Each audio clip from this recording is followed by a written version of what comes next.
Hi guys, this is Miss Mayo here. I am sorry I can't be with you today.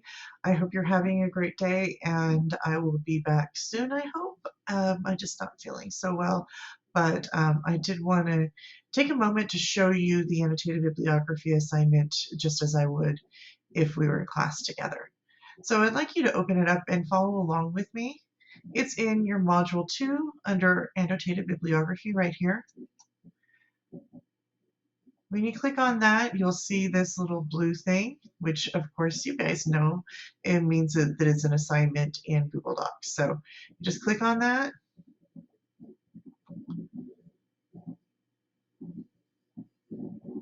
And you should see something that directs you to a file. When I click on it, I'm going to see this. You'll see something a little bit different, and just go ahead and open up that file. All right, so you should see this document. Now, I have made it into a template that you just really need to fill in. And all the things that you need to fill in are on the document. So let's just take a moment to go over that. So I have already put the page numbers up here. You don't need to do anything with that. Here you're just going to need to replace this with your actual first name and last name. Leave this like it is. And here, just get rid of that and put just whatever period you're in. So if you were in period 2, you just get rid of that and put 2, just like that.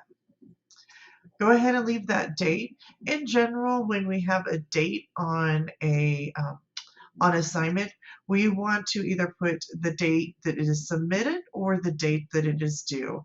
It kind of depends on the instructor. I prefer that the date is due so that it's like I can very readily see that it's attached to that assignment, but the due date or the date that it's submitted are fine. And then here I want you to create some sort of title. I don't care what the title is. It can just simply be the name of your topic. You can make something whimsical, whatever you want. I just want you to be practicing that that particular skill of putting in a title. And as always with MLA format, which we will be going over again in a future class, you do not bold or italicize or underline your title. Don't make it bigger. Don't make it a different font. It's just plain, but it is centered, which you create with a center line. Once again, I've already done that, so you don't need to, but if you were needing to do that, you would use this little tool here.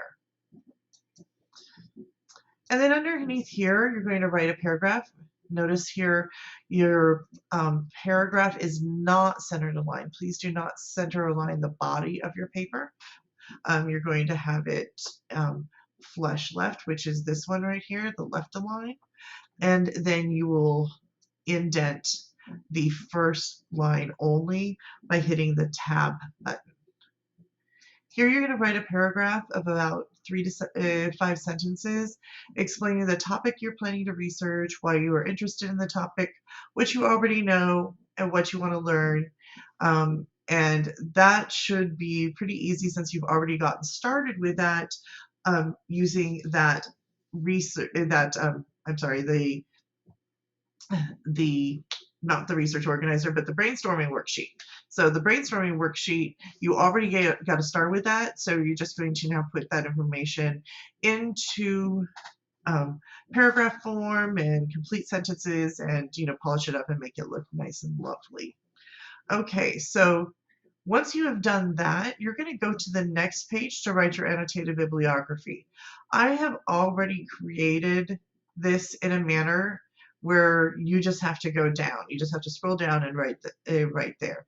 However, if you were to be creating an annotated bibliography in your on your own or a works cited page, you would want to go to the start it fresh on the next page, and you would want to do that by creating a page break. So you hit insert, break, page break, and then it starts at the top of the next page. Since I've already done that for you, I do not want you to do this on your own, but I want you to be aware of that because sometimes people will simply hit enter a whole bunch of times. And what that does it means that if you go back later and add or delete things, your next page would jump around. With page break, it's always going to start at the top of the next page after whatever content you put on the previous page. Okay, so here you're just going to leave this titled Annotated Bibliography. Just leave that alone. And then you're going to write the citation of each of your sources. Now remember, you're also filling out a research organizer. And that organizer is really so that you have all the information you need to create your annotated bibliography, to create your outline and write your paper. So you should have already gotten the MLA citations from from the database. So remember how I showed you how to get that citation from the database by clicking on Cite and then pasting that into your organizer. So at this time, you might not have all your sources, but if you once you are ready to start work on your annotated bibliography, all you need to do is grab that MLA citation, paste it in here, and you're going to want to use the function where you paste without formatting. That means that you're not using the formatting from the original source, you're using the formatting of the paper that you are currently working on.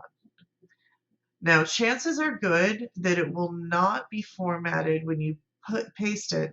It will probably not be formatted with this, what we call hanging indent, that looks like this reverse paragraph thing here.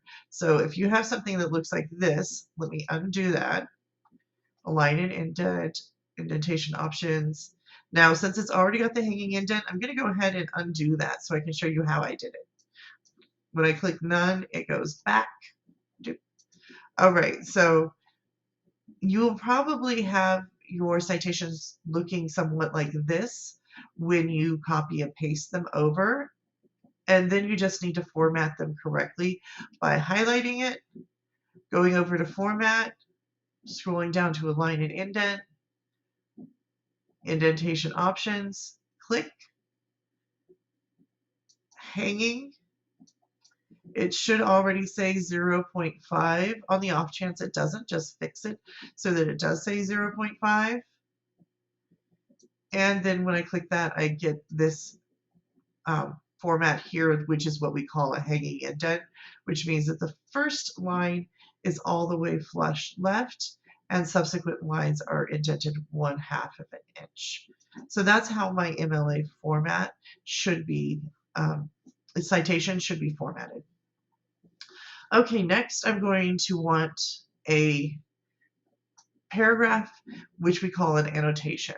The annotation, it depends on the assignment, it depends on your instructor. However, in general, an annotation is going to be about a paragraph long, and it's going to include a summary and some sort of evaluative statement.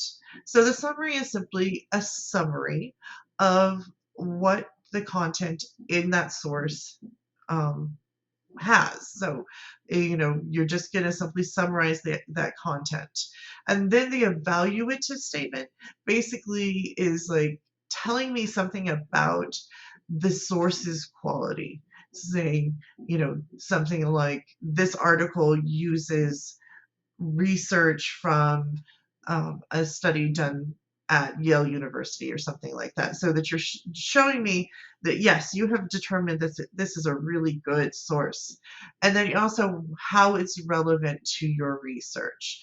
This article has statistics that tell me information about say the environment, something along those lines. This only needs to be about 3 to 5 sentences long. It should be indented the way that you're seeing it here. So let me undo that indent first. So when you write it just in a normal way, you'll see that it's flush left here all the way. But I want it indented 1 inch. So that's going to mean I'm going to bump it over twice. So over here, this is what I just did, the decrease indent. Now I want to increase the indent. So I bump it over once, And now you can see it's flush with the rest here. I don't want that. I want it indented an additional time. And now it's indented further so that it's 1/2 inch indented from the bottom here. And so that is where my my annotation will go after the citation. Remember, you need 5 sources, so you'll do this 5 times. And I know you're thinking right now, oh my goodness. So I'm going to write 5 paragraphs just for my annotated bibliography, and then I need to write my essay. That seems like a lot of work. And yeah, it's a lot of work. I'm not going to lie to you. Hard things are hard. However, the process of writing the annotation and doing all those other steps that I'm requiring you to do will really help you in the crafting of your essay. You do these steps and your essay will practically write itself. The process of writing the annotation is going to really start to pull together all those ideas and all those details that you need to use in your essay. So once again, I am sorry I am not with you today. However, please just go ahead and write any questions that you might have in your notes, and I will answer them during our next class. Have a great day.